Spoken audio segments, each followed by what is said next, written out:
9h, 11h, Europe 1 Culture Média. Philippe Vandel. Les journaux ne cessent d'évoluer pour coller à leur époque et Paris Match, évidemment, n'échappe pas à la règle. Le magazine propose une nouvelle maquette à partir d'aujourd'hui. À quoi ressemble-t-elle ? Quels sont les principaux changements ? Pour répondre à ces questions, notre premier invité dans Culture Média. Bonjour Hervé Gattegno. Bonjour. Vous êtes le directeur général de la rédaction de Paris Match, journal cousin d'Europe 1. On appartient au même groupe, vous êtes même dans le même immeuble. On va détailler cette nouvelle maquette avec vous, mais avant cela, quelques mots sur l'esprit de cette évolution. Et pour bien la comprendre, il suffit d'ouvrir le journal, page 32-33. Il y a une double page avec une grande photo, celle d'une vague qui se brise sur une digue en Angleterre. Le choc des photos, c'est écrit en haut à gauche, et en face, en haut à droite, il est écrit également le poids des mots, en l'occurrence ceux de votre édito. Je vous cite: Paris Match ne change pas, il bouge. S'il se transforme, c'est pour rester lui-même, fidèle à ses valeurs. Qu'est-ce que vous voulez dire par là, Hervé Gattegno ? Mais d'abord, vous savez que c'est la première fois qu'on écrit le slogan historique de Paris Match, le poids des mots, le choc des photos, dans le journal. C'est un slogan dont tous les lecteurs se souviennent, mais qui n'avait jamais été imprimé en tant que tel. J'ignorais. Dans le journal. Donc c'est la première fois. Et au fond, pour nous, affirmer ce slogan, le revendiquer, c'est à la fois revendiquer l'ADN de Paris Match, c'est-à-dire cette juxtaposition, cette addition de la qualité photographique et de la qualité du texte, et c'est aussi afficher une volonté de nous moderniser, de nous réaffirmer dans ce que nous sommes, c'est-à-dire des journalistes qui veulent montrer les choses, aider les gens non seulement à voir, mais à savoir, comme disaient les grands anciens de Paris Match. Donc il y a cette volonté de modernisation parce que, vous le savez dans cette émission, il y a une concurrence foisonnante aujourd'hui. Les magazines ne se concurrencent plus seulement entre eux, ils sont concurrencés par tous les autres médias. Et s'agissant d'un magazine visuel comme Paris Match, les chaînes d'infos continues sont de grands concurrents pour nous, et évidemment les réseaux sociaux. Et donc pour tout ça, il faut se moderniser, il faut bouger. En général, quand on change la maquette, on monte le prix. En l'occurrence ? Non, pas du tout. On n'augmente pas le prix. 3,20 €, 3,20 €. Maquette plus moderne, plus élégante. Vous avez changé la police de caractère. C'est à la marge. Si je montre à l'image sur europe1.fr, vous voyez les deux une, la dernière une et l'avant-dernière. On voit que vous avez un tout petit peu changé la une. La nouvelle une, c'est celle avec Julien Clerc. Vous avez modifié la mise en page à l'intérieur. Nouvelle maquette plus aérée. Il y a plus de blanc autour des textes. Ça veut dire qu'il y a moins de texte, ou est-ce que vous avez écrit plus petit ? Non, c'est ni l'un ni l'autre. En réalité, tous les lecteurs s'en apercevront. Le caractère que nous avons choisi est plus lisible. La maquette est plus aérée. Il y a plus de blanc. Il y a la même quantité de texte. Et je dirais même que depuis un an, beaucoup de lecteurs s'en sont aperçus.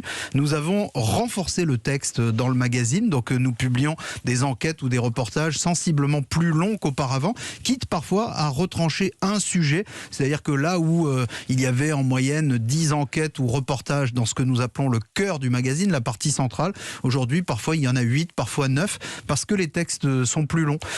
Faire une nouvelle maquette, c'est aussi pour nous afficher cette ambition, et je dirais celle d'une légère montée en gamme.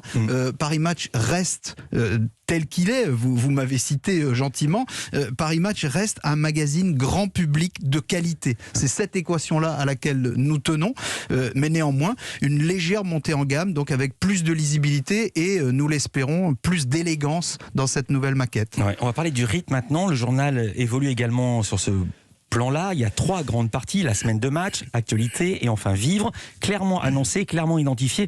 Exemple avec la première, la semaine de match, page rouge, avec un grand chiffre 1 au milieu et en blanc, le sommaire de cette partie. Une seule partie donc.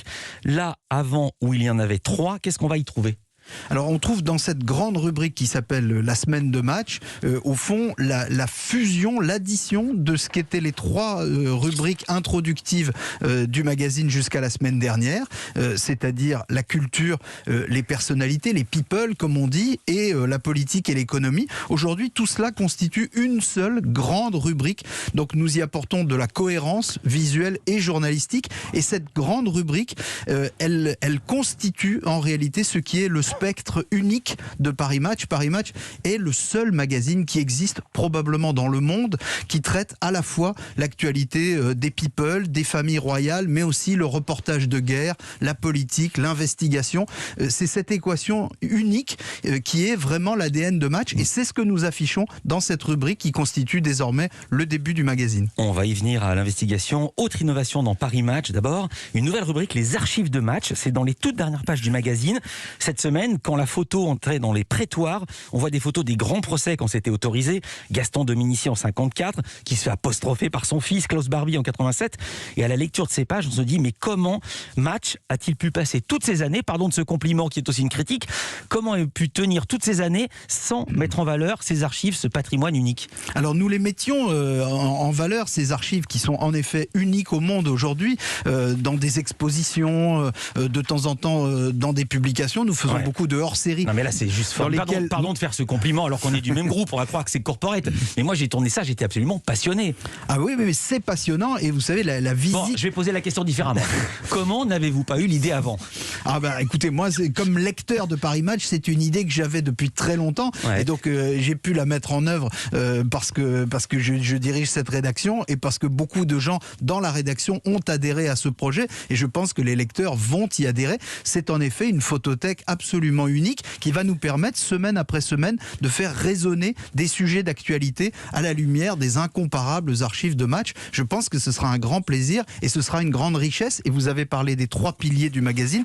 Celui-ci, les archives de Match, c'est le 4e pilier sur lequel repose désormais le journal. Puisqu'on parle d'archives avec Gattegno, je vous fais écouter un extrait d'interview. C'était sur Europe 1 en novembre 1994. Roger Théron, à l'époque c'était lui le directeur de la rédaction de Paris Match. Il parle de la photo que le journal vient de publier en une. Pas n'importe quelle photo, celle de François Mitterrand avec sa fille Mazarine. Match a traité l'histoire du président parce que nous l'avons trouvé belle et même magnifique. Je veux dire, cet homme qui aime une femme depuis plus de 20 ans, qui a une enfant de 20 ans, qui est elle aussi très belle et qui est en plus, je crois, très intelligente. Le président est tellement sensible à son charme et aux joies de la paternité qu'il a un geste sur la photo vers elle, il met la main sur son épaule. Et si nous n'avions pas eu cette photo d'une tendresse infinie, je crois qu'on n'aurait pas publié le reportage. Je crois que tout est dans cette photo et dans la tendresse d'un père pour une fille. Je voyais approuver Hervé Gattegno. Oui, c'est émouvant en même temps d'entendre Roger Théron, qui est une légende de la presse parisienne et qui a énormément fait pour ce magazine.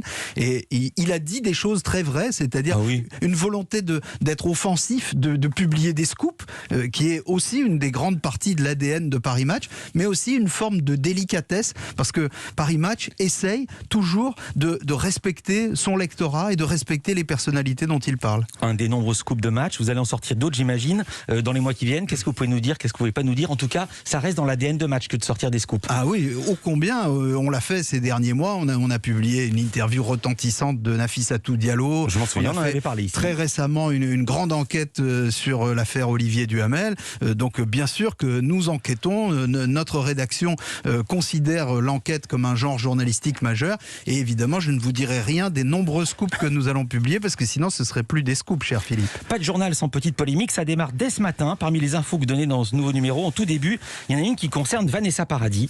C'est justement dans les personnalités. Vanessa Paradis remerciée, point d'exclamation. C'est Benjamin Locoge qui écrit l'article.